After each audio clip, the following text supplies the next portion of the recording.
before you go back to school and you have to face some of the uncertainties around the corner, just take a minute, breathe. As you grow up and as your world gets bigger, our minds can race, it can go fast. But I want you to just breathe. Your life, your purpose, who you are, what you can achieve, it goes far beyond even what you can believe. But too often we're afraid of taking the first step. Too often we're afraid just to begin to believe. I want you to see it in a different lens.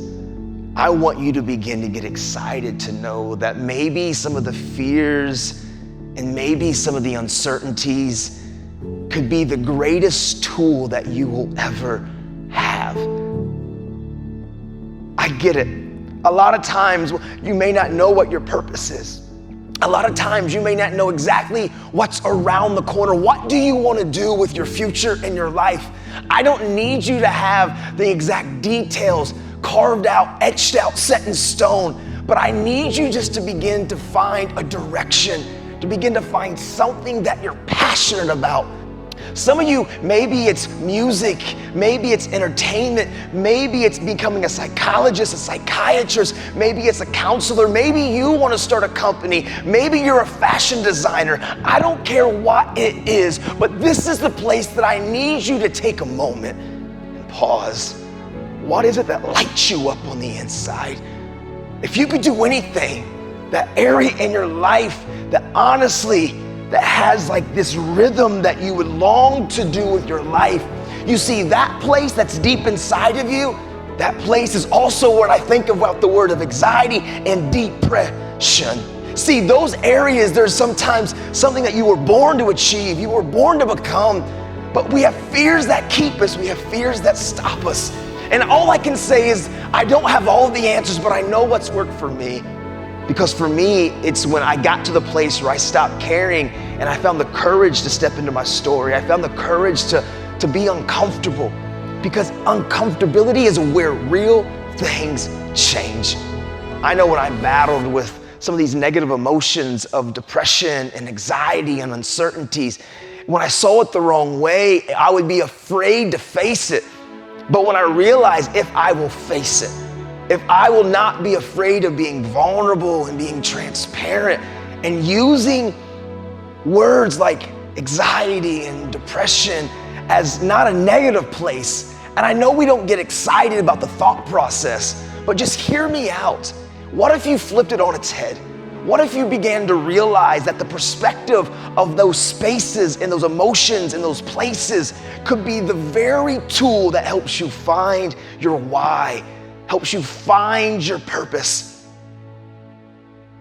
For 13 years now, I've overcame some of these crippling emotions because I found the courage to do one thing, and it was to begin to look and put things on the wall and to look on mirrors and to look on places and spaces and to begin to put goals on my life, to begin to say, for me, it was change the world.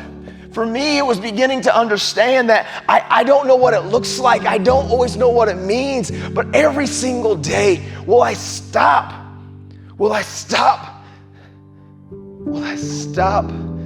believing that I can't, even though I don't fully understand? And will I begin to believe that I can do hard things?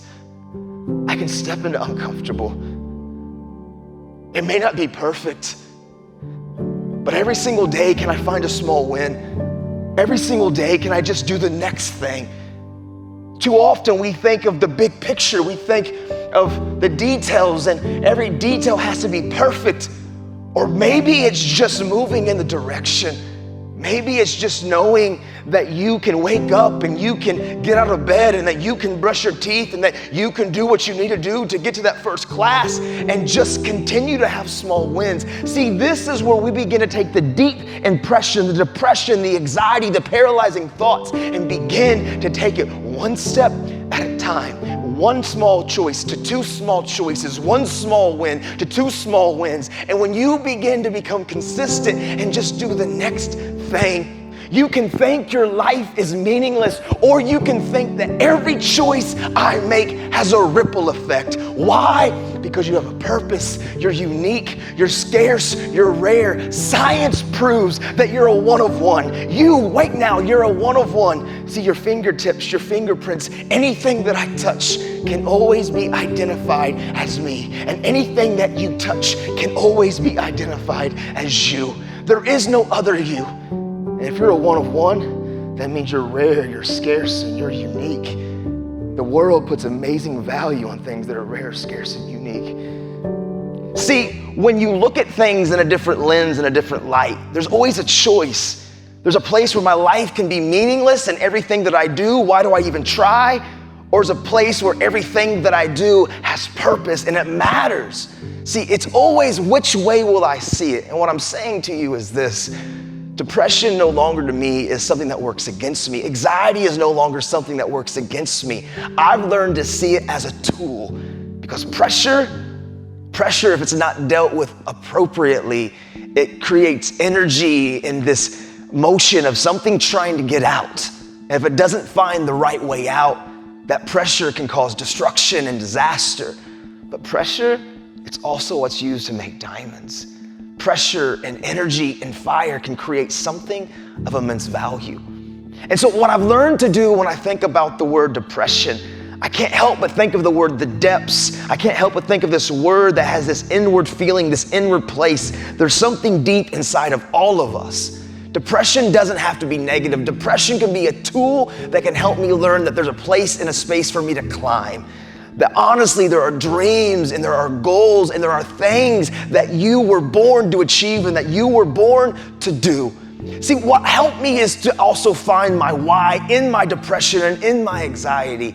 It's learning to step into uncomfortable. It's learning that coal, that fire, that ember, that pain, that trauma, that wound, that uncertainty, this place where I'm afraid of failing. I'm afraid of what they will think. I'm afraid of what they will say.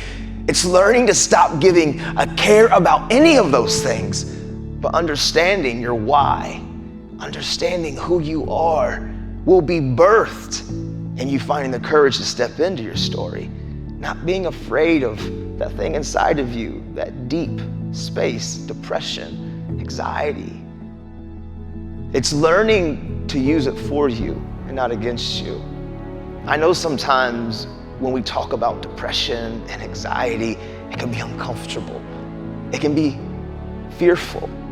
When we become honest and we're transparent and we begin to really focus in on an area in our life, when I think about perspective, when I think about the word depression and anxiety, for too long, we always have a negative thought.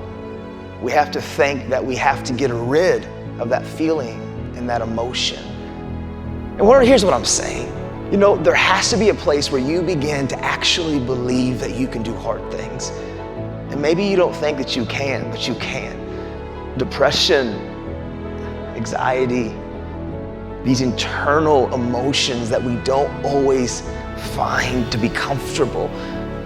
It's when you begin to realize that uncomfortable is where we need to be. For too long, I never found the courage to step into my story. I was too afraid to be uncomfortable, but that's where real change takes place. We're rare, we're scarce, and unique. And that just means every choice we make, every decision, there's weight to it because there is no other you. See, there's a ripple effect in your life that we can feed what we want to grow and we can starve what we want to die.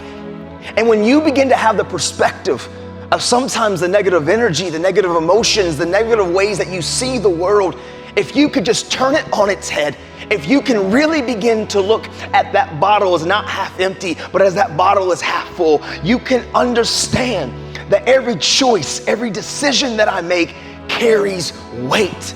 When I began to learn the power of punching fear in the face, not being afraid of failing, not being afraid of being uncomfortable, not being afraid of stepping into my story, stepping into my life, and looking in the mirror and saying, I can do hard things. I know I can. And will it be perfect? No.